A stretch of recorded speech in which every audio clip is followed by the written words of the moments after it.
All right, good morning, everybody. It's Cowboy subbing in for V today. V is swinging from branches in the jungle, grabbing bananas and who knows what else. So I decided to come on in, bring Veles on, the Dark Raven of the Deep State. And I'm going to go ahead and forego all the fancy introduction and all that kind of stuff. Veles, please let me know how you're doing and just get started, man. Blow our minds as you always do. Okay, my friend, I am going to jump into it, although some housekeeping. I'm noticing we are not on Rumble. Yeah, yep. That appears to be the case. We'll have to have a conversation with Kung Fu about that. Okay, we got to get that's the. we can upload to Rumble. I am now realizing what the problem is, and we're now just going to go ahead and move forward with the show. Okay, so the problem will be resolved later when we load it to Rumble. Yes. Sorry, I was muted, but yes, we'll have to upload to Rumble. I'll have to tell Corona to do that. Okay. And I think I'll deal with it. Okay, not a problem. As I often say, folks, we do other stuff, so it's not like this is Fox News and this is all we do. So today's agenda, folks, we will cover Syria, and we will talk about beef and sky trumpets and the sun, and what pervasive influence will do to you, some thoughts on the election, financial matters, especially post the election, the reopening of Notre Dame in France, some drone news. And I was going to play a classic song, but I know we're going to get nailed by the tube if I do that. So we're going to have to hold off on the classic song until another show. So was not Veles traveling that day? A few of you have pointed out it seems like when I travel, bad things tend to happen. I would like to point out that on Tuesday of this week, Mike Moore of True Pundit said that his fraternity brothers, which I find funny, and others on his show have pointed out the same thing with him. Case in point, he was in the same town when they arrested Luigi, the accused United Healthcare shooter. By the way, I'm not sure if he's the actual shooter. That's a whole other topic. And then again, perhaps Mike Moore and I are the same person, although I think by the quality of our voice, you can tell we're different people. 5 sacred doors. The Pope is opening 5 sacred doors at the Vatican before the year ends. You cannot make this stuff up. Absolutely no ritual and ceremony here at all. Reward systems. Just a reminder of the old saying to not rat on someone, has even more concrete reasoning behind it. This is also straight from Mike Moore and a guest he had on his program on Thursday. You may have caught the news stories saying that the person at McDonald's who pointed out Luigi may not receive any reward money. The reason is, whether it's the FBI or others, you must read the fine print. To be paid, you must first call them, sit on hold, speak to someone, and then be assigned an ID number. Then you have to go back, find the person you're trying to turn in, make sure they still haven't left the place you last saw them, then call the FBI or law enforcement to go pick them up. You can see just a few problems involved here. Not to mention, a number of these reward programs involve a committee who has to meet, and even if you did have your ID number before you turn somebody in, they have the final authority on whether or not you get paid. Mike Moore made a statement to the effect he would like to ask the FBI in a public forum to prove they've ever paid reward money to anybody. This is a very different situation, folks, from turning someone into Treasury for your 30% of whatever a tax cheat owes the government. Just a reminder that most of these reward programs that are out there are not in your best interest, and it's solely for the benefit of law enforcement. Syria. I'm going to try and be brief on this one because the ink isn't even dry yet. At first appearance, some kind of deal appears to have been reached. There are too many players and parties involved in Syria who are all now effectively blocked from further moves on the chessboard, but also have gained advantages. The spin doctors will talk about the CIA being behind the whole thing as a carryover from the Obama administration. They will also point to Israel, who, of course, is pandering to their demographic by saying it was they who actually achieved this. Others will say it was about rerouting a pipeline for natural gas. There'll be voices in the alternative community who believe it was the London Corporation. And though they were involved, there's more going on than that. It's not just Tom Luongo's recent comments behind what I'm about to say. There's a ton of variables, angles, and interests here, and we don't have time to go through all of that. Does Iran have access to the Mediterranean anymore via Syria? No. Does Iran need to fear an imminent attack from Israel? At this point, it appears they don't. Does this benefit Israel? Well, sort of, but it also means Israel has a massive weak border to their north, and that's also why they just retook the Golan Heights again. If you'll look at some of the stories in the news, you'll notice that the Israelis have taken up occupation of a lot of Syrian territory and are something like a half an hour away from Damascus at this point. So we've got a number of Israeli troops who are currently getting tans on the Syrian heights. I assure you this isn't necessarily what Israel wants to be doing because it ties up a lot of their resources. Bombing Syria, sure, but permanently stationing troops inside Syria, that's a different matter. Plus, as the old saying goes, you may have the technology and the resources to bomb or strike certain targets in Syria, which Israel's been doing. Effectively, the Syrian Navy and much of Syrian military assets on the ground in the form of tanks and trucks and things have been destroyed. But that's a huge amount of military resources that Israel has just consumed. And I'm sure the continued 3 shifts of operation at a number of U.S. defense plants are going to have to keep operating to replace all that ordnance that Israel just used. Turkey, everyone's favorite self-interested actor, has both good and bad out of this. Also, Russia is still maintaining bases post-Assad and being given time to dismantle their missile air defense systems. This reeks of a deal, my friends. As strange as that sounds, it reeks of a deal where everyone is standing down for the time being, at least regionally. We shall see. I'll have the chicken, I guess. Not to say I'm happy at the following development, and it took some time before it finally occurred. We've been inundated for at least 2 years with stories about food storage warehouses with failing refrigeration, if not fires, chicken farms going up in flames, and cows falling over after receiving inoculations. A recent article pointed out that the current U.S. cattle herd is the smallest it's been in 7 decades. That caught my attention as the early to mid-1950s is when the post-war generation was coming into the baby boom wealth after World War II. That matters because it means they had the disposable income to, keyword, afford more beef. In my part of the Midwest, we have old steakhouses that go by the name stockyards or derivations thereof. The reason is because the East Coast and New Yorkers in particular were the only ones who, for about 100 years, could afford steak on a regular basis. When cattle were shipped across America, they were often stored in large herds at stockyards in places like Chicago before final shipment to areas near the East Coast. Following the economic growth of World War II, as well as more affordable refrigeration, made beef more affordable to the average person. The current drop, though, is not due to a lack of the average consumer purchasing beef. It's instead at the source, who are the cattle themselves. The herds are now physically reduced, who will cause severe price jumps beyond what we've already seen. Relating to this was the article who spawned this segment, who was reporting data about the Cargill Corporation, who I've mentioned before, along with other agro providers who are in the process of layoffs. Layoffs are described as around 5%, including mid-level managers. That may not sound like a lot compared to banks or the information technology sector when they launch layoffs, but it is significant. It's significant because that sector rarely lays people off, especially at their leadership offices. The other factor identified was Cargill, along with others a few years ago, moved more heavily into cattle versus their traditional agricultural crops and oils like wheat and corn. Due to the losses caused by both higher crop yields than anticipated last year and the cattle problem, they're losing money. Sidebar, if you're seeking to lower your beef cost, you have some options.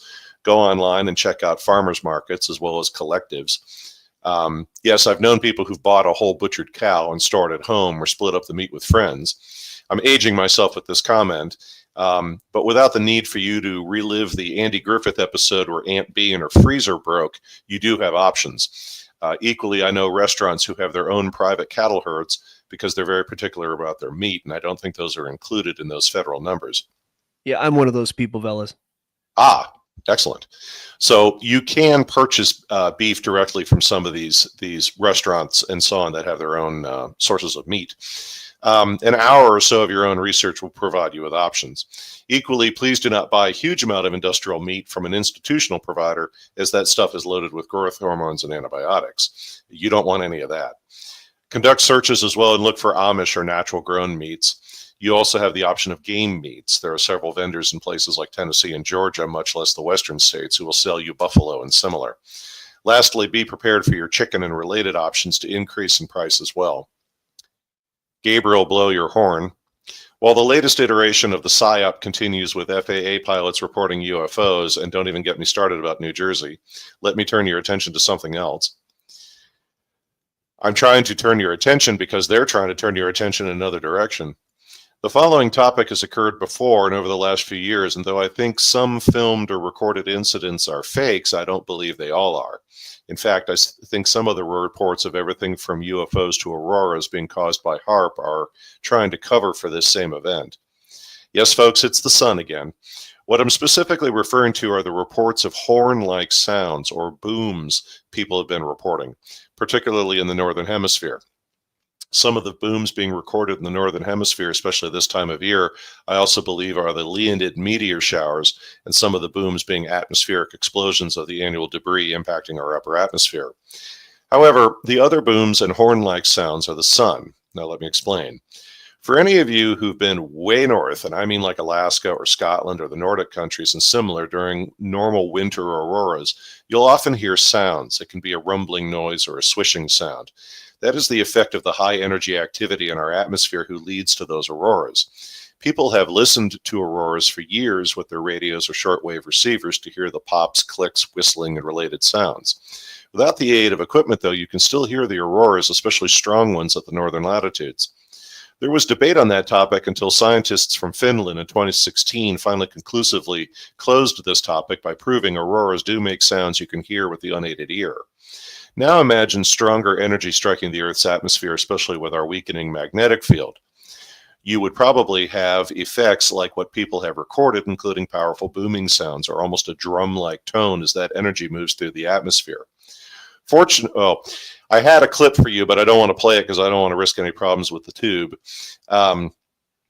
If you go on YouTube, folks, though, you can pull up clips of what the sound sounds like, and it has kind of a reverberating warble if there was actually, what do you call it, a gaseous material between Earth and the sun. Veles, you can do 7 seconds or less of anything without a problem. I'm just not going there. I got you. I just don't want to deal with it.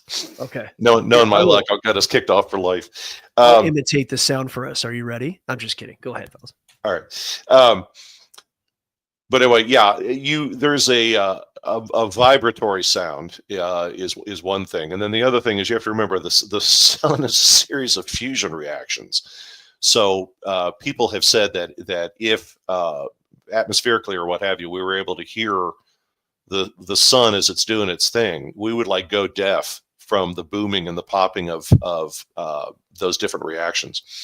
So when people describe skyquakes or some of these, and I've listened to a number of the clips myself, I'm definitely of the opinion that that's what we're hearing.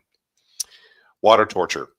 One of the methods of torture used in Asia has a couple of names, and it's often referred to as water torture. Essentially, you restrain someone and keep dripping water on them in a rhythmic way. The same is true for influencing the human mind. If you read any of the Tavistock stuff, if you can find it, or similar, you'll find if you want to influence a large society, you do something similar. One large event on a society can often create unity and bonding, and that's the last thing you want. So instead, you drip, drip, drip the public in ways that are very subtle. One of the best ways to do this these days is through smartphones and related. Trust me, I saw the research when I was working with government think tanks. Had some folks ask me over the holidays why all the press coverage about the squirrel in New York a month ago. My reply was, this isn't about the squirrel. It's about the squirrel and a plethora of things, many of whom you may not even realize you're seeing or hearing. This is what's known as a fabric of influence or a web of influence, meaning to inundate someone in a covering of influence for desired outcome, beyond just the emotional and psychological exhaustion it costs. That's why a lot of you are seeing in the public domain things that may not seem to make sense, or you're even scratching your head, why is it even being covered? So put on your rain gear, folks, and focus on the bigger picture and not the drops of rain falling on you. The election. As we were warned after the attention on the election died down in major races like the presidency and certain Senate seats, the system went to work. The net of that being, if you look at several lower profile House seats and related, the results were manipulated. Neither party said a thing about that one, so we have to assume a backroom deal was achieved. The tell, though, is when you view presidential election votes in certain districts versus what occurred in those same districts as it related to local elections. You'll notice they don't match up. However, you can see a strong reaction to the status quo in that voting. It may not affect your pocketbook or your personal life, but I assure you the powerful have noticed it. The fact not a single district was flipped by the Democrats, but several were by the Republicans in the presidential election is not about those parties. It's about the current state of people's minds and moods. Trust me, the elites always pay attention to the public's moods. They must. One other item on this. If, keyword, if the goings-on in Syria were arranged by the various parties, then the likelihood of an attempt to prevent the Donald from being inaugurated are probably off the table. Does this mean no such effort would be made? No, it just means the really serious people who might try to prevent that from happening have stood down. What's old is new again. Recently, Notre Dame in France has reopened, and a number of very famous and important people attended that reopening. First, let's recall all the churches across France and other parts of Europe who've burned down or been damaged by fire. Let us also recall the ancient significance of fire and the ancient significance of Christian churches dedicated to Mary. In the case of the latter, because they often contain considerable significance, not just of Venus and related from the Greeks and the Romans, but something even further back. That being Inanna from the ancient Sumerian religion and belief system. In the case of Notre Dame in Paris, we have a very significant European landmark who caught fire and has, say it with me, risen from its ashes. That sounds rather phoenix-like. What else have we covered on Rogue of late? The significances of celestial alignments, damage to bridges, and the significance that has in our elite overlords' belief systems, and the list goes on. Did you see the new altar they installed at Notre Dame? Sure looks like a crescent moon to me sitting on top of 3 white stone steps or platforms. Donald Trump attended the reopening the weekend of December 7th, this our month of the Roman celebration of Saturn or Saturnalia. Nothing to see here, folks. One of the themes raised in articles from NPR to CNN to European magazines is all the cleaning performed in the cathedral. Beyond the damage from the fire, it was just the age of the structure. As a result, the bells are all polished, the walls are all cleaned, and the ceiling has been given a good scrubbing as well. What is the often said comment about all that cleaning? Well, what people have often commented upon, whether it's the average person in the media, is the light. The cathedral is now filled with light, new light, more light. It's lighter. It's a sublime light, and similar. If that's not ceremony and ritual, I don't know what is. Who was Ralph Macchio? Let's turn back the dial to the 1990s and the heady days of the growth in the telecom industry. I remember it well. It was like being on drugs without the positive effects. Oh, my friends, it was the Wild West like you wouldn't believe. Growth, crazy benefits, and people hopping from one company to the next. I literally witnessed it. I had people I'm sitting next to in the office, and then 3 months later, they got a better deal, and out the door they go. The industry press was pumping out magazines and articles weekly about various new technologies. The boom times would last forever, and on and on. Then early 2001 occurred post-Y2K, and it was like the end of the Bronze Age, with the end of all writing and learning. Empty buildings, lives destroyed, thousands out of work. I've covered previously what occurred, and especially with MCI WorldCom, who I was working for at the time, was at the center of the hurricane. And though I loathe Bernie Ebbers, its CEO, he was not the devil he was played out to be. He was a handful, but he was not the devil he was played out to be. The devil was staying at a different hotel in those years, and Ebbers was blamed. That said, who was Ralph Macchio, and why am I bringing this up? Mike Moore of True Pundit was recently covering how if you show any talent at all in artificial intelligence, or IP, Internet Protocol Services, ironically, the government will show up. Now, why would that happen? Well, it's the age-old joke about you're not allowed to make big money. Just the people approved by the government are allowed to make big money. Equally, the government wants to ransack your data at any time they wish. So back to Ralph Macchio. He was a very good executive and the CEO of a company called Quest Communications during that growth period. Unlike others, he didn't blow up his company during those years with accounting tricks, and he also took care of his employees. I had several folks I knew from MCI WorldCom, or back when it was just MCI before it was merged with WorldCom, who actually left our firm and went to go work for Quest, and talked about how good it was and how good Macchio was and how effective his training of his people were. Then one day, the National Security Agency came to Macchio and said, "You need to let us into your networks." It's also worth noting, and you not hear this in relation to this story, Nacho at the same time was also the chairman of the National Security Telecommunications Advisory Committee for the entire industry. So the NSA comes to him in February of 2001. That's a milestone, my friends, because you'll see that was the month MCI WorldCom nailed tens of thousands of us working for the company.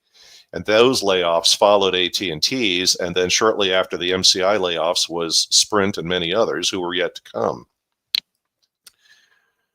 So in a word, the industry was consolidating, and therefore monitoring of communications traffic would be a lot easier.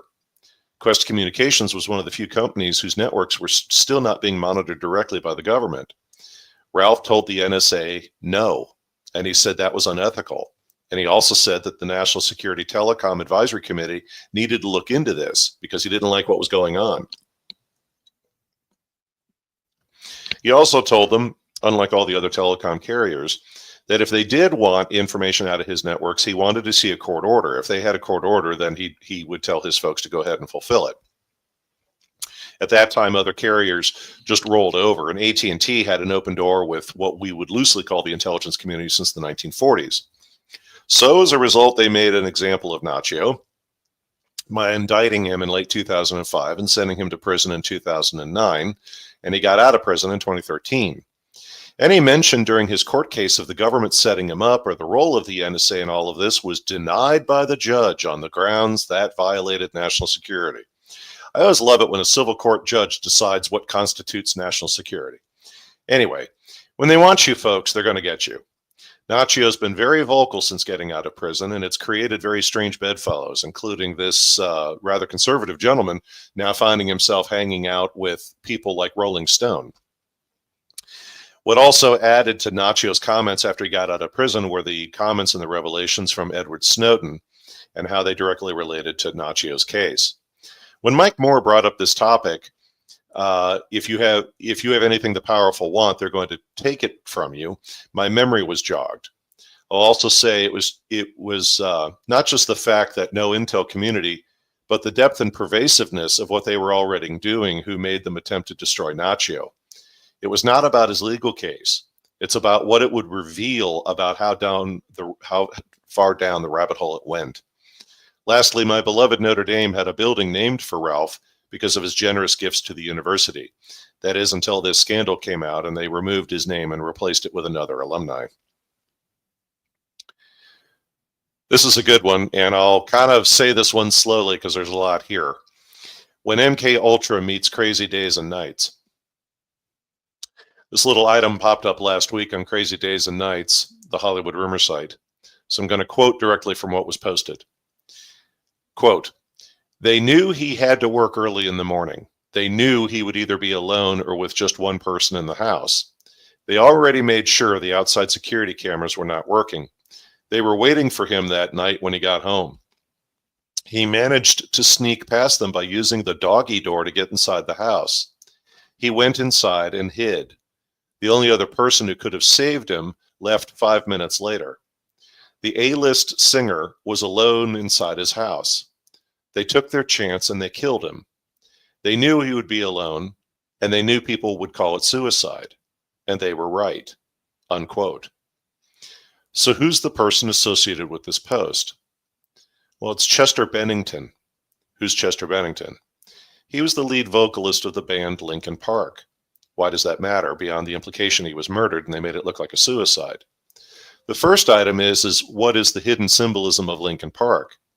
It's the name of a street associated with the MK Ultra program during operations in Canada and the handing out of mind control drugs to unwitting participants beyond the agents that were running the program at that office on that address of Linkin Park. But wait, there's more. The former lead singer Chester Bennington's father was what? Chester's father was a police investigator in Phoenix, Arizona. What was his primary area of investigation? Child sexual abuse. What did I say previously about high-profile people who are killed by the elites? Men are strangled and women are drowned. So yes, Chester died by hanging and was officially declared a suicide, of which Crazy Days and Nights disagrees. Are there people who've made the correlation between Chris Cornell and Chester and the topic of child trafficking, and they're potentially speaking out about it? Yes. Did both men die from strangulation? Yes. Does Linkin Park, the band, have a name who correlates to MK Ultra? Yes. You can't make this stuff up. A theory about your money. As time goes on, we may be gaining a clearer picture of the future financial model. Recall the plans of our elite friends are modified and adjusted as we go forward in time, and original planning is adjusted accordingly. One of the largest economies in the world is essentially broke, that being the United States. We're not shifting the global conflict economy anytime soon into a space economy, a la JFK, and that means conflict will continue to be how we keep this whole system running. Small history lesson. The Romans did not need to tax their citizens to any great degree in the beginning. Their wars of conquest provided the city-state and then the empire with the funds it needed. Taxes only came into being when Rome cut back on all that conquering. Likewise, amusingly, the U.S. income tax system did not come into being until first, the Western expansion was essentially complete, and secondly, we entered the period of 2 world wars. Among my maternal grandfather's personal effects, many years ago, I found his little accounting book where he tracked the family expenses. He had a line on it in there noting the exact month and year of the launch of the new government income tax system. You may want to ponder these 2 historical realities after today's program. Returning to contemporary times, the United States is essentially broke, as is Europe. Moving into a new economic system, or dare one say a modified economic system, is tricky business, even if it includes writing off national debts. Therefore, what is a modern government to do? We could explore what we did in the Middle Ages and send people off to hopeless wars to grind down the population a bit, but that's not enough. Their only option is they're going to have to cut costs and spending. Some of you may have some light bulbs going off in your minds right now. I guess this is at least one reason for the whole Doge group in the new administration. Recall what I said about that organization on a prior program. As a result, are we going to cut military spending? Even if we didn't have convenient wars of opportunity right now, there is no way we're going to cut military spending. Are you crazy? Oh, and who benefits considerably from military spending? Well, that's Elon Musk, but we'll get into that in a minute. Are we going to cut spending on national infrastructure? Well, we'd have to spend money on national infrastructure to cut spending. So, as Veles looks around the room looking for something to sell at the garage sale, oh, look, entitlements. They're going to have to cut the only thing they can cut, and that is entitlements, or said another way, Social Security. As Medicare and Medicaid payments benefit insurance companies, the medical industry, and big pharma, I don't believe they'll do anything crazy with those items just yet. They'll start with modest cuts to Social Security payments, and in my opinion, those will ramp up quickly. All the middle class and related folks who believe they will have double incomes of their Social Security and revenue from their savings have a shock coming. In fact, even when I worked in Washington, D.C., I heard frequently the idea that if you earn above X amount of money, you simply don't receive Social Security anymore, or depending on your income level, very little. Talk about blackmail. We're going to take your income and give you some of it back later in life. No, wait. No, we're not going to give you anything. For many, this will create some serious pain where even if their relatives are willing to help, there's little they can do. This is where the basic income kind of thing may kick in. We will see. Frank had quite frankly alluded to this earlier this week when he said the following. He said, you can see what's occurring in Canada. Cannot afford to pay your bills anymore? Have you tried euthanasia? Keep your eye on this topic, everyone, and adjust your planning accordingly. Seashells, beads, copper futures, and the dollar. On a related note to that topic of Frank, quite frankly, he had Robin McCutcheon on Monday, who among the topics she covered, including the situation with the Federal Reserve and the dollar globally, including the situation with the Brics. Namely, the Brics were pursuing their own economic strategy outside the U.S. dollar because they'd lost faith in that system, the Fed and the Treasury. Of course, we must recall that system is better known as Bretton Woods, and it's what the Lennon Corporation established at the end of World War II in cooperation with major U.S. leaders. We at Rogue have been discussing for years now the fact that the system was dying and someone better figure something out darn quick. Equally, it was why the digital currency approach was the rumored solution. During the last year, we saw the Brics economies and their system gaining greater steam as an alternative, not to mention the Saudis ceased denominating oil in dollars. Small aside for clarity and a comparative example. For years in the politics of Mexico, no one doubted the political party known as the PRI would win every election. The system was originally designed that way to guarantee stability. However, that system also included the ability of other political parties to perform well in regional or national elections prior to the presidential election. The reason was if new or existing third parties did well, and in particular due to a certain issue who resonated with voters, the following would occur. That issue or resolution of a national problem would be included in the PRI's plans for the next president. This way, a mechanism existed to allow communication of national issues without upsetting the political order. Our elite and apex elite friends operate the same way, at least on the topic of global currencies and financial transactions. I would dare say we are witnessing such a thing in real time. The more the Brics became successful with their approaches, the more it motivated the leaders of the existing system to develop a solution. Robin was of the opinion we may have the issuance of a new currency in the United States, but one who is not issued by the Federal Reserve, but instead the Treasury and backed by something tangible. Unfortunately, it would be easier to use a digital currency instead of a physical one, so we'll have to monitor this closely. Donald Trump's chief of staff. Delving into the reasoning, intentions, and long-term plans of Donald Trump's staff is a riddle wrapped in an enigma. It must be given who is involved in the role Donald plays for himself and others. Much has been said by many about several selections and things like whether it is the optics to upset certain groups, test out whether certain candidates will make it, and a host of other considerations. I'll point out the following regarding Susie Wiles, the intended chief of staff. The first thing is the chief of staff controls the schedule of the person to whom they report, whether it's a senior military officer, a senior executive, or the President of the United States. She was in control of his campaign and its finances. She insists on being in the room with any of Donald's meetings. And again, any of which is explainable. She's the co-chair as well of a company called Mercury LLC. While working for Donald, she also gets paid by Mercury LLC at the same time, which in my book is kind of conflict of interest. The group represents pharma firms, some United Nations groups, several connections with Geneva, Switzerland. Talk about keeping your enemies close. That would mean that technically at this point, Donald's got people on his staff, both from the London Corporation and, dare I say, Davos. This means theoretically you have a ton of pharma people, just like Mike Pence was in the first administration, with direct access and influence yet again. Mercury, in turn, is owned by a group called Omnicom, who is a large partner with the World Economic Forum. Omnicom, among other things, owns more than 1,000 marketing agencies. Keep in mind, my friends, as we learn more about folks in the new cabinet, you're going to find common themes in their backgrounds. Many of them are going to be part of the former Kissinger universe, billionaire Silicon Valley players and technocrats. We, of course, will find a few folks connected to Mossad, although their current loyalties may actually be to the London Corporation, more to Tel Aviv. Remember what I said some time ago. There are strong appearances that Donald cut a deal with, among others, the new and improved London Corporation. Alliances change and goals change, and despite that, we must keep a very close eye on the long-term game, folks.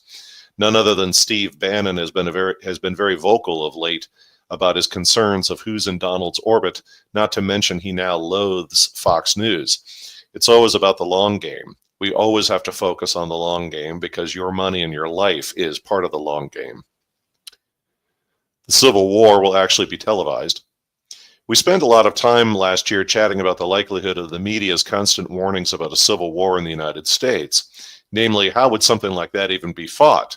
It's not like everyone's going to get off from their workday or shutting down their computers to head over to Bull Run, Virginia. Of a fashion, though, we may now have some answers on that topic, as right on schedule, we have things manifesting in our world you might have missed.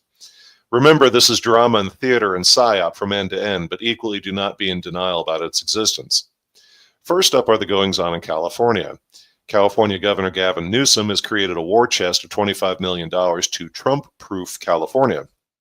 Said more clearly, those funds are set aside for attorneys to bring litigation against the federal government for any directives from Washington. This would include the big one, any efforts to remove foreign nationals from sanctuary cities. It was only when news stories were run on Newsom's efforts that you could see the great Oz behind the curtain. At the same time, those news stories pointed out that the governors of New Jersey, Illinois, and Michigan, among others, had already set up such funds. The real story is these people are jockeying for position in the next presidential race and or for a senior role in the Democrat Party-led White House. On paper, this could get ugly as each of those states is in debt and can ill afford such spending. Not to be indelicate, but $25 million in the state of California to fight the federal government? You've got to be joking. There are divorces in California who've cost $25 million. Give me a real figure, Gavin. Equally, while those states are fighting the government in turn could withdraw federal funding, further adding to their debt problems. I'm not a banker, but I'm pretty sure those states have debt ratings in the heartbeat north of junk status, and further loans would be hard to come by. Then we have another possible angle. They're creating a narrative of open murder of unfavorable people of wealth, noting the recent shooting death of the CEO of United Healthcare, and that situation is also very complicated. He was under DOJ investigation and was evidently willing to testify to something. He and other senior executives were unloading stock, and he and his wife were estranged, on and on. Let me unpack this a bit. First of all, telling me a senior executive has problems at home is telling me it's Monday. I had retired executives on my staff in Washington, D.C., and many had serious family problems because of the stress of the job. The second item is amusing as the senior healthcare executive was under DOJ investigation, but there wasn't a peep in the media until after he was dead. No wonder the media was able to feed a bit of the information so quickly. Third, it happens, but a high-profile executive walking around Manhattan at night with no security? Why did that happen? Fourth, we have an almost one-to-one match with patterns in this shooter and John Hinckley Jr., the shooter of Ronald Reagan. We know for certainty the latter was an asset of MKUltra. However, there may be even more taking place. Predictably, many senior executives, both inside and outside of the healthcare sector, are now ramping up their security. There's been a strong push of intellectual arguments in certain quarters about how violence may now be necessary to change a broken system. Statements like that have echoes to the 1% protests from a few years ago. We have statements being made in the media about how amateur crime solvers on the internet refused to help law enforcement find the shooter of the United Healthcare CEO. Their reasoning? Because of the evil these companies have caused. By that logic, you should have blown the home of the Pfizer's CEO and board of directors into low Earth orbit, but you didn't. Fifth, say it with me. We have a lot of important numbers and ritual and ceremony going on with his death, who's also a giveaway. Well, Veles, what do you mean about sacred numbers? Of the 3 shell casings with the words written on them, and note the number 3, we have pictures who focus on shell casings 3 and 2, aka 32. Why does that matter? On what floor of the building did the shooter open fire in Las Vegas? Yes, the 32nd floor. 32nd is important in Masonic beliefs, and Masonic beliefs mirror older beliefs. Therefore, whether his death was intended this way or it was just being leveraged for the purpose, this may be another angle of how would another civil war be fought? That being killings of senior corporate or government leaders by a side who claims the system is so broken they have no recourse but violence. You may recall such arguments like this from things such as the Jacobins, the French Revolution, and the Fabian Society, among others. Net, this is all optics. However, it does add ink to the page to let people point to it and say, there, I found it. That's where the Civil War is being fought. It's in the streets with evil corporate executives and the state courts. Perhaps, but recording the courts, to paraphrase Bill, not those courts and not those cases. Drone evolution. Veles, before for those you of you move who heard on, one of my prior programs with all the coverage about drones and drone technology and advances, some additional data. This includes the video I showed during that program of a fictional storyline of small drones being used to kill people of one political view or similar.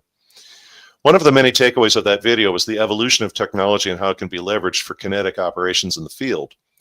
So now we have an article out of defense publications like Warzone, who covered recently how Russia is training their military how to launch drones from helicopters to counter drones at sea, basically drone carriers.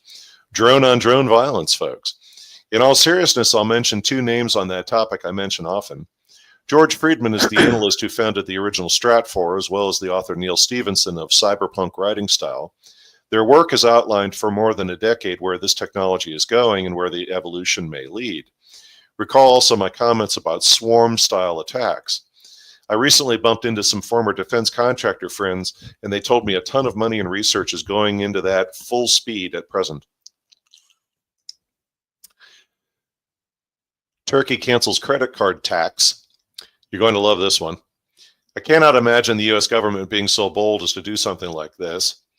To fund their arms industry, Turkey was going to begin a tax on credit card transactions, claiming they live in a dangerous region of the world, They really said that, by the way. They needed to add this new tax to bolster their arms industry. I've recently shared with you that Turkey is one of the countries who, along with Brazil and South Korea and many others, have had a growing increase in their lucrative arms industries. Given the dynamics in Turkey, I would not be surprised to also find there's a fair amount of kickbacks and corruption in that country's arms industry, making this tax even more of a slap in the face to the average person. Given the public's pushback on the idea, for the time being, Turkey has canceled it. And with that, I yield the floor, my friend. All right, I was trying to get this on the screen here. As Algo searches for the mute button. See, that's the thing. I'm unmuted. Like, people should be able to hear me at this time. Mr. Cowboy. Yeah, I don't fucking know, dude.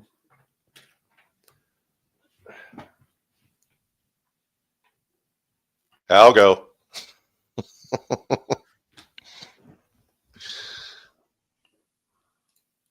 Algo. Can people hear me in the chat? Somebody in the chat, can you hear me?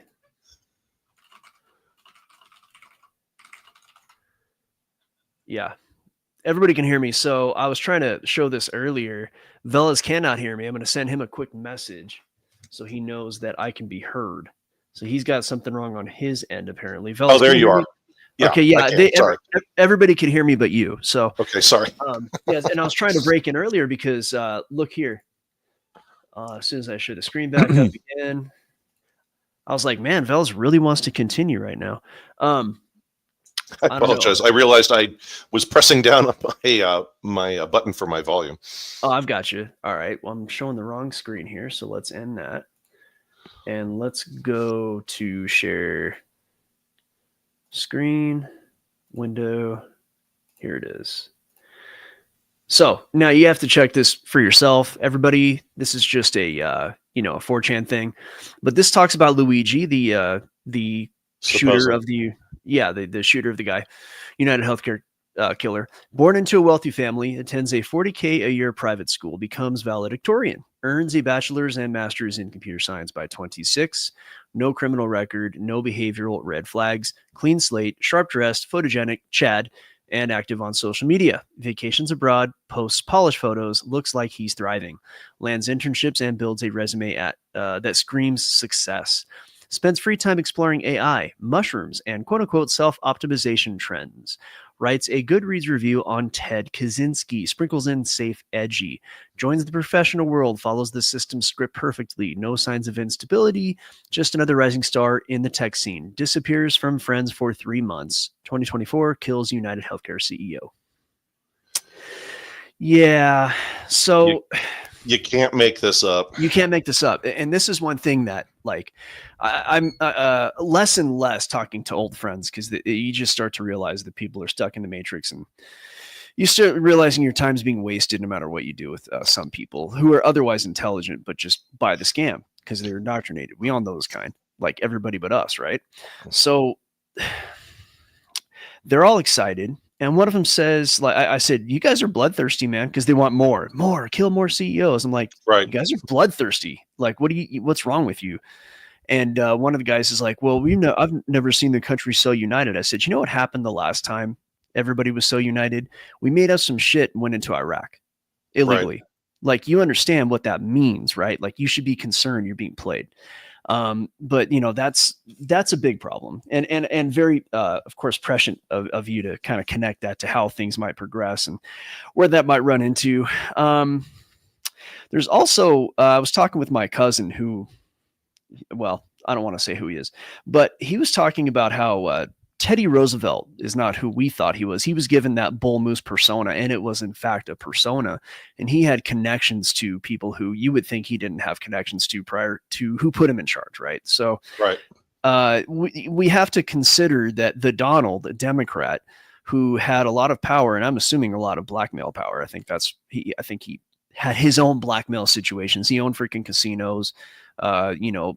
Let's just say he washed funds for a particular 3-letter agency, through those casinos. The Donald is the Donald, and that's fine. And I really hope he comes in and fixes things, but we have to really consider the fact that he's been given a persona and running a script. We just have to consider that. And I hate to say that because, I haven't really been as optimistic in a long time as I am right now about our country. And hopefully, whatever path we're being pushed on, if it's in fact we're being pushed down a path, is a good path, or at least a better path than otherwise. Um, Cows, yeah. So where I live, I did a lot of research and I actually kind of lucked out. I found the only organic dairy in my state, the first organic dairy in my state. I can go to the dairy. I can see how they raise the cows. It's a husband and wife team. The husband has a master's and is a soils expert, and they raise the feed. So everything from the feed to the cows, they do it all in house. It's all organic. They have had the same cattle for generation after generation. So we buy from them. It's not the cheapest, but it's a heck of a lot cheaper. You buy one beef, it's a lot cheaper than buying it, a slab at a time, right? So we do that. And look, if you're going to buy from somebody, usually what they're doing, even if you're going to find a rancher out there, they're usually buying calves like 6 months old at an auction. You don't know what they were fed. You don't know what they were given. And even they're giving them antibiotics and whatnot. So it's just, you got to, if you're going to do that, do it right. Have a freezer. Chester Bennington, I met him. Now, I have had a couple of brushes with the music industry in my time. I've met some people, and he's a very nice guy, was a very nice guy, and it's a real shame. As to this business of going into a financial changing to a new system being tricky, one of the things they're going to have to do is to find a way to get rid of unfunded liabilities. One of the ways we can do that is by just eliminating pensioners. And who were the first people in line to get the jibby jab? Yes.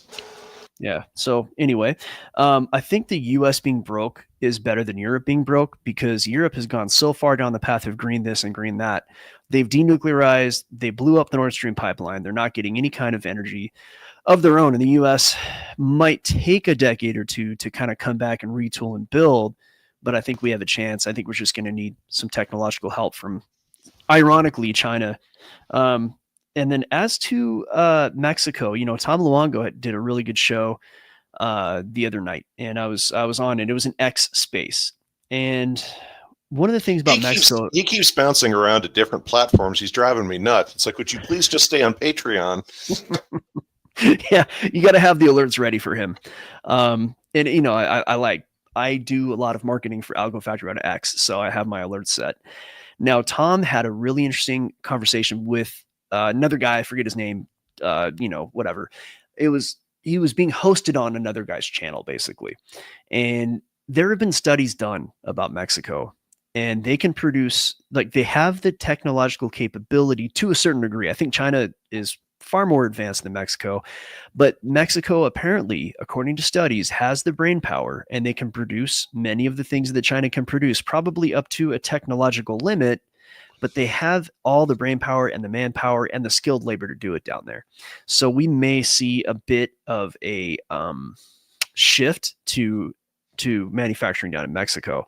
And of course, we have people coming here still from south of the border, so on and so forth. And one of the problems with manufacturing in Mexico, and this is all according to what they're saying, and it's not my theory, I'm just going to kind of repeat what they were saying, was that the mafia down there, the cartels, is a problem. Yeah. Well, what did they do with the Italian mafia in the U.S.? They gave them ways to take their money and go legit. That's how they got the Italian mafia out of the picture in the U.S. And so what are we building in like Arizona and apparently some other places across the southern border? We're building chip factories. Yep.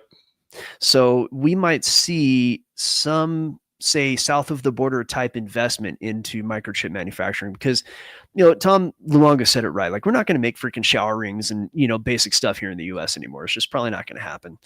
A lot of people want to bring manufacturing back, but there are some realities that we have to face on that, including labor costs being a primary input to that. So chip manufacturing, though, at this point, China's labor costs have gone too high. In the US, obviously, that's probably even bigger issue than China, but China's catching up. Taiwan has a similar issue. Taiwan's where the chips are made.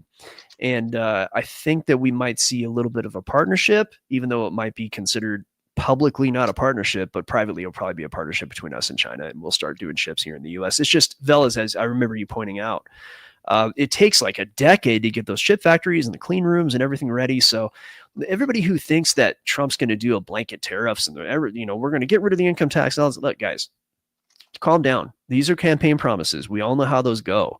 I Right. think we're going to see a lot less of what we hope to see, but we're also going to see a lot less of what we don't want to see. And that's pretty much kind of all my comments as I was taking notes. Because every time I listen to your shows, Veles, I'm like, dude, this is great. I gotta talk. So I had to take some notes and address some of those things. And thank you very much. I apologize. I had the volume down, dude. Well, and your comment about the border and the chip plants is resonating with me, because I have a close friend of mine in a major city who's on the other side of the fence, and came to me this holiday season and said, well, I need your help. And I'm like, okay. And they're like, I've got 15 people of Chinese background living in a single family home next to mine. And I'm like, you don't say. Well, welcome to the revolution. And I'm not going to be snarky about this. All right, tell me your woes. And they're like, well, I've called the mayor's office. I've called both of my state senators. I've called ICE. I've called CBP. I've called Homeland Security HQ. I've called my state's Bureau of Investigation, and on and on and on. And I said, uh-huh. And they said, and I've notified each of them that all the others have been contacted. Uh-huh. And they were like, and I had local law enforcement come out. And I said, and what happened?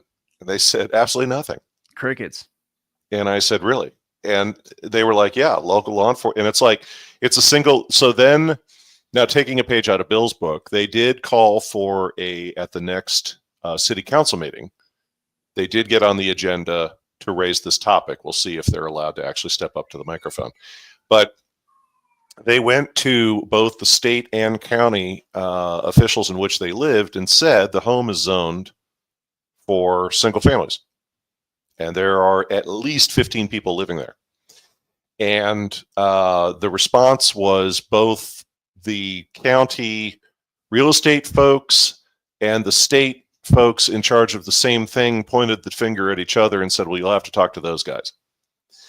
And the party in question has since discovered that these folks are being picked up every morning in white vans and driven to a local manufacturer who is irritated by the fact that their American workers will only work 8 hours and clock in and clock out for 8 hours of work, rather than these Chinese foreign nationals who are, say it with me, working 14 to 15 hours, but only clocking 6 to 8 hours of pay.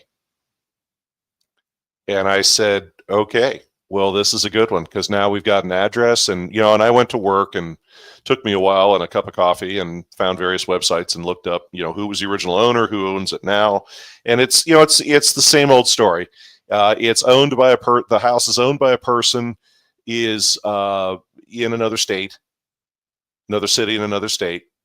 They're very hard to find. There's a very angry Chinese woman living in the house who answers all questions. And anytime anyone takes a photograph, she literally comes flying out the front door screaming at you that you have no legal right to photograph them.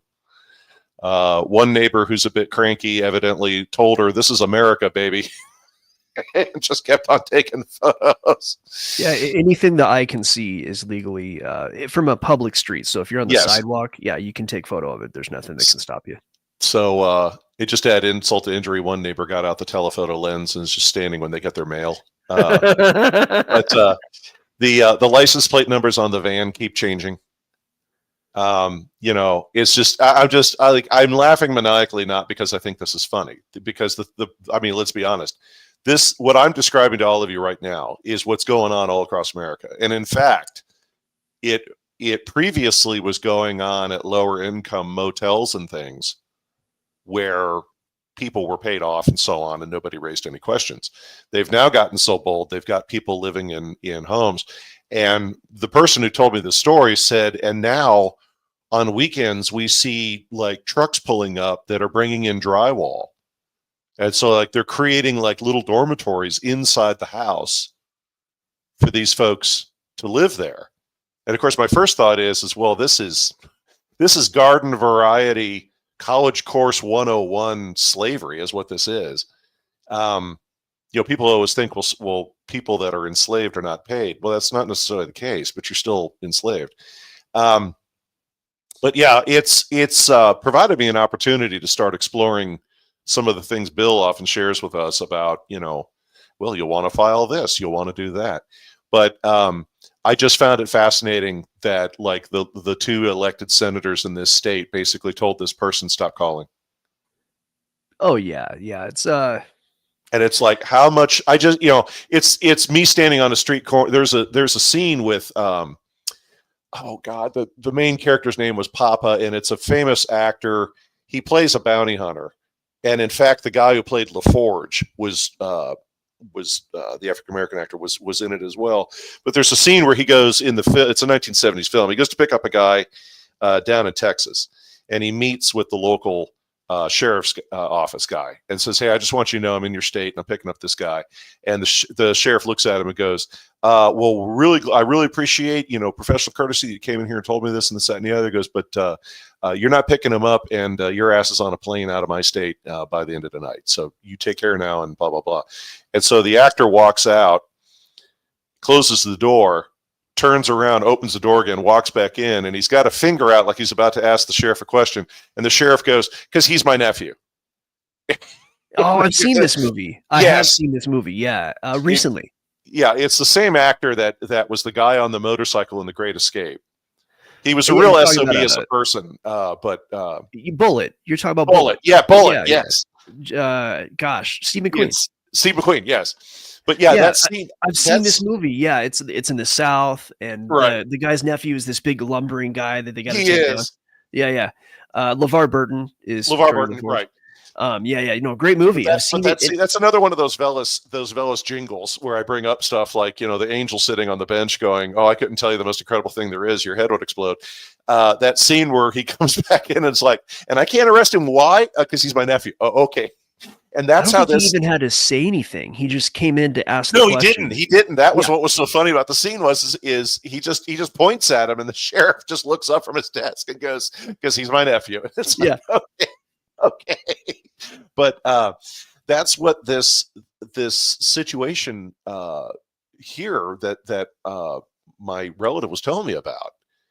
That I again, it's not funny because it's manifesting now in my orbit, but it's in the sense that I've got a relative dealing with this in another state. But my thought was, how many? Just I start taking it apart, like when I used to work in DC with the consultants and stuff. It's like, okay, now I got to start pulling this thing apart at the pieces. I got 3 or 4 state and federal agencies who will not move on this. I've got law enforcement wink and a nod telling the person in question, we already know you spoke to those agencies and we would probably advise you to just shut the hell up. Like, look, if they come on your property or steal shit out of your yard, like, we'll deal with it. But yes, you're going to have 20, 30 people living next door to you. And so when I think of your story about the chip plant, because what was one of the ways in which the cartels were making more money than they were off narcotics? Smuggling people and laundering money. And so if you've got chip plants, they may not be working in the plant, but you're going to need somebody to build it. So the problem, and to take it down to like root cause analysis, I was talking about tariffs with a pretty smart guy. He's a literal rocket scientist, and he runs a team. Like, he's a good buddy of mine from high school. And, I talked about, hey, we'll bring manufacturing back. He goes, Americans are lazy. They're just lazy. And I don't know and I know you've talked about this, fellas, from the Rust Belt. Manufacturing is back-breaking work. It is back-breaking work. It is hard. And so that's why these people clock in for 8 hours, but you can bring in, nationals from some other country and they'll just work all day because they're hungry, and we're not hungry in this country. And until we're hungry in this country, we're never going to see manufacturing take off without the importation of cheap foreign labor. So my thoughts are, and I know you've pretty much already said this, but the reason that these senators are pointing to each other and saying F off, we're not going to do anything about it, is because they know that they need the labor. They know it's like whatever company's probably funding their campaign that's using these people. It's probably something as simple as that. It goes back to the tired trope I've been saying on Rogue for 4 years, which is, again, I mean, I have my differences with him at times too, but V has issue, understandably, with George Friedman. But, George Friedman's often repeated comment about you're never going to stop illegal labor moving across the U.S. border, because the people who benefit from borderline slave labor are better organized with more money than people that are trying to enforce the rule of law. Yeah, and go ahead. Well, I was going to say, my relative asked me I told my relative, I said, now, I'm just going to tell you the God's honest truth about this situation. Let's say we find a way that causes just such disruption in these people's lives that they move out of that house. Because, by the way, the house was owned by a neighbor of theirs they'd known for years. The guy wanted to retire, and a very, very sketchy real estate company who's on the Better Business Bureau for that state's list of, like, don't do business with these people, and they've got like a 1 out of 10 stars and all this stuff. They paid him all cash for the house. And I said, now what will happen is if you're successful, you're not going to stop this in your city, and you're not going to stop this in your state. I said, what'll happen is everybody will move out of that house, and they're just going to go to another neighborhood. I said, you'll, for lack of a better word, you'll clean up your neighborhood, but you're not going to, there's so much money behind this. And again, not to throw gas on a fire, folks, but I had almost fist fights over a family dinner with said relatives at one point, ironically, 2 years ago, where they were calling me a liar. Over what happened to me when I worked for the CDC and I was a contractor. And this was the thing I told you all about, where they came to both, which kills me. It wasn't just federal employees. They came to contractors, and they said, if you want to help us move undocumented children across the United States to, quote unquote, their relatives, sign up for this program. We'll fly you to Arizona. We'll fly you to Texas. We'll fly you wherever on the border. You pick up said kid, we hand you a packet, you fly with them on the plane, make sure they know where the bathroom is, and this, that, and the other. And then when you land at the airport in Nashville or Baltimore or wherever, we take you to an area of the airport that's not public, and the kids are all put on a bus and taken wherever the hell they're going. And I asked somebody at the CDC who didn't know any better and said, who's funding this? And they're like, oh, the money's coming out of the Department of Defense. Well, really? Well, that makes the trouble I got in with some funds that went missing on some classified research I did look rather tame by comparison. Well, and you have to connect the dots on that. You're talking about a certain kind of trafficking there, and who's a major benefactor of that business. Well, and it's the thing I've told you folks before about, like, if you're hiring a private investigator or you're hiring law firms that you need to do certain things, you have law firms hire other law firms, you have law firms hire private investigators, and that way they're protected under privilege.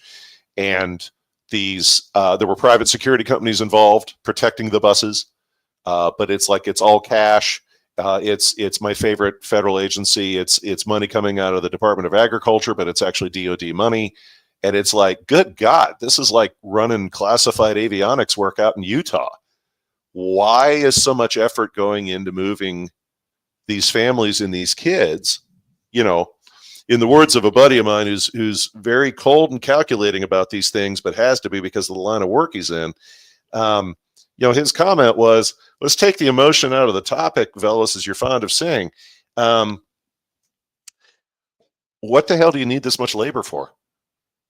Like, what are we building? Are we rebuilding the United States? Or, he's just sitting in a bar looking at me going, I'm just asking the question. I don't, he goes, it's like that scene from Hunt for Red October. Okay, you captured the submarine. Do you want to liquidate the crew? I mean, it's like, this is the big game. I mean, if you want to kill everybody on board that submarine, that's what we're going to have to do.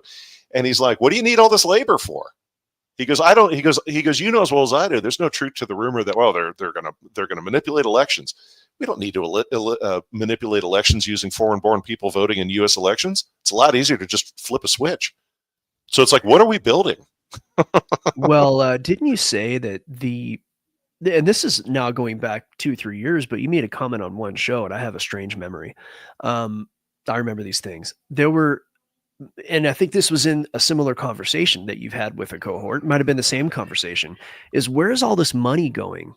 There's a bunch of money that's being sent out to different areas of the country and just kind of disappearing. Oh yeah. That was that was a congressional investigator who I met at a conference that was saying this was back in '08 when the economy hit the can, and he's like, I got inflation in places in the economy where it shouldn't be, and I started rattling off certain cities, and he's like, every one of these is on my list, and I'm like, yeah, of course they are. Well, what the hell's going on in these cities? I'm like, those are cities where a lot of unacknowledged special access projects and SCI projects take place. Did you follow any type of equipment, excavation equipment specifically? I have, and it's, for lack of a better way of saying this, it's not there. It's okay. The amount that would be necessary. It's like people who swear to me, people who I've worked with, I know, and it's just one of these things where it's like, we've just got to respect each other's views, and we're just going to not, like, I have it, the friendly way to say it is I've got a different view. It's like a guy I worked with at GE that had a very strong view on what really he felt UFOs and aliens were. And he smiled and said, I know you don't believe a word of what I'm telling you. And I said, that's okay. I've been in that chair so many times telling other people, you're not going to believe me on this. But actually, the universe is riding on the back of a turtle. Yeah, I know. It's you just can't believe it.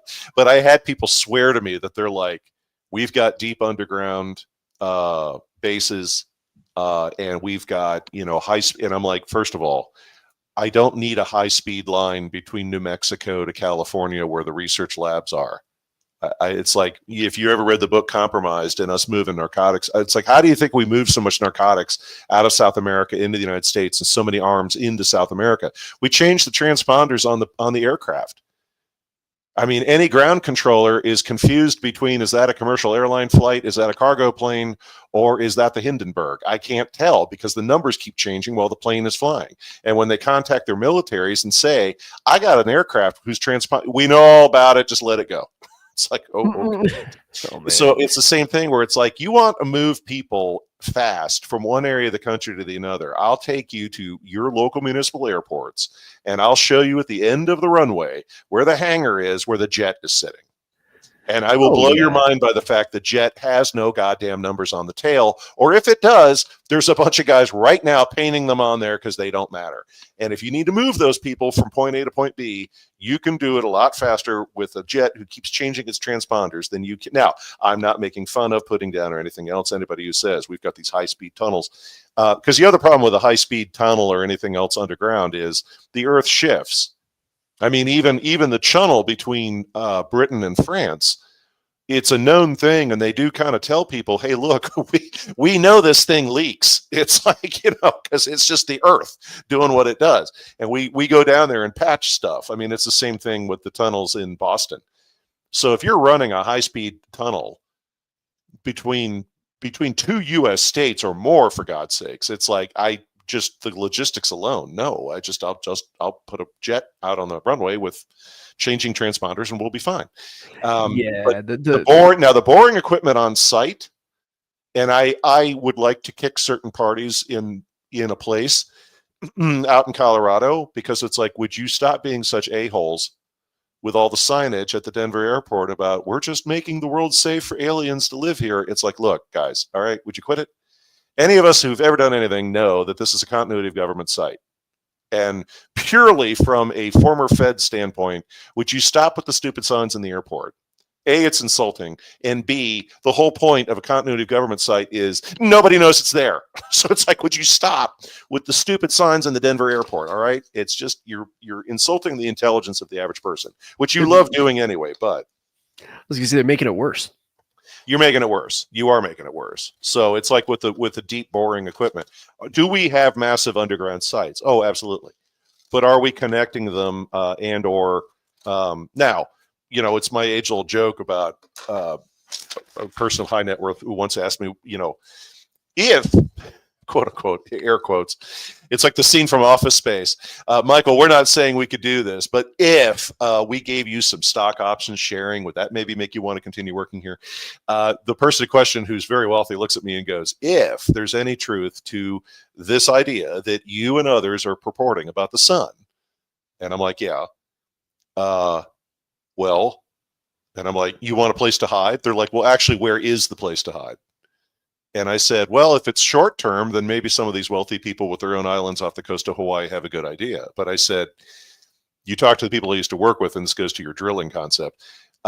It's green. It's why I always love it when Donald Trump says certain things that he knows he shouldn't say, like talking about, we ought to buy Greenland. It's like, Donald, you're not even supposed to bring up Greenland.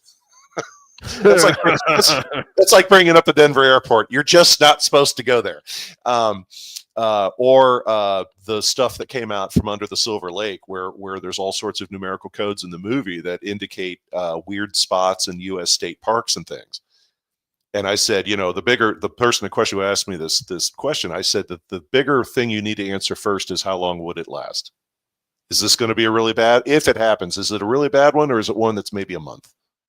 If it's a month, then enjoy your time in Hawaii. But if it's longer than that, now we're talking Greenland. And I said, now in that case, yes, now you need boring equipment and other stuff, but you need a crazy level of supplies, and you need some professional killers to make sure that nobody knocks the door down. But I'm like, this is a whole other conversation. And I said, are you looking to get a spot at one of these? I said, because I hate to tell you this, in spite of your wealth, somebody would have already told you what your super secret decoder ring number is, and I don't think that's happened. And he's like, I'm kind of offended by that. And I said, well, I'm being honest. I said, but I'll tell you what, there's some former missile silos out in the West that have some lovely rooms available if you'd like to go there. Yeah, I was going to mention that. Yeah, people buying those up. Well, it's a shame our guerrilla colleague is as busy as he is, folks, because I do miss the after show chat that Cowboy and I tend to have on these. Because V's and Cowboy and I can testify to this, that V's calendar is just so tight. It's like, okay, Veles, good show. Let's go. Yeah, other stuff to do. Okay, great show, Algo. We got to go. Yeah, I got a guy on the line in Saudi Arabia who's trying to move a lot of stuff. Yeah. Yep. That's good. Good to be busy. I checked in I talked to him for about an hour on I think Monday or Tuesday. And it was Tuesday. And I just said, no, I know you're busy. Are you busy for good reasons or bad reasons? He goes, all good. I said, okay, cool. That's good. Well, and God, an hour. I only talk to V for an hour when our phones are in Faraday bags, and I come across the state line to go see him. Yeah. Well, we've got some business. It's like, what do you call it? It's like the old joke about, okay, the mountain will go to Muhammad. Of course, at this point, I mean, if any of us wanted to see Gus, we need a passport and, speaking of the secret decoder ring, and access to Argentina. Yeah, I have not. I mean, Gus did a show like 6 weeks ago or something like that. It's been a minute. Do you know if Michael Jan knows Gus? Don't know. Okay. Unaware. Because when he said he was hanging out in Argentina, for those of you who don't know, we had a program earlier this week with Michael Jan, which was quite good. And for those of you who noticed, and the irony, because we're speaking to you right now, at least from YouTube, that program is only available on Rumble because the program on YouTube got yanked. So this program will be uploaded to Rumble afterwards. So that it's unfortunate, and I'll tell you what happened afterwards when we end the stream here. But that's it is what it is. As I often say, folks, you'll find us somewhere. we'll get 2 cans in a string, and by God, we're going to stay on the air somehow. But anyway, so we'll wrap up now. But thank you all for joining us today. And I don't know what my schedule looks like next week, but I hope to have a program for you. Also, based one final concluding item for Veles at least.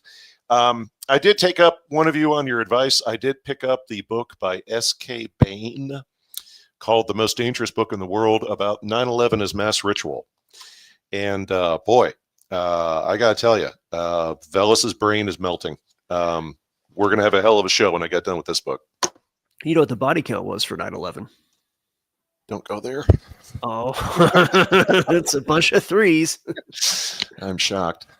Yeah, I mean, I know it's in the 3,000s. I don't know, I mean, and not to be extremely indelicate. That's a terrible thing to talk about such things, but I do believe that that's part of the equation.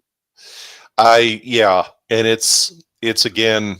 I with a very close friend, I recently watched Under the Silver Lake this week, and at the end of it, they were like, "Wow, I'm gonna have to watch that again." And I'm like, "Well, I'm up to my 20th time." So I said, I'll send you the notes I used on my show for that. But I said, yeah, it's between that and the Matrix. I said, there's times when I'm doing my thing on the West Coast with those people I work for, where I'm walking around one of their buildings and I'll see something, and I just kind of put my hand up to my eyes and just keep walking, and they're like, what's wrong? And I'm like, nothing, just a whole bunch of symbolism I don't need to have noticed. I just saw there on the wall. I'm just no, just where are we going for lunch? Right. Next subject. Next subject. Boy. Awesome, Veles. Thank you again. Always a great show. And I know it goes without saying, but if you need me to do this, I'm happy to do it. And I deeply appreciate you stepping in and helping out, brother. That's not a problem. All right, everybody. We'll see you either next week or not. And we'll see you on Discord either way. Absolutely.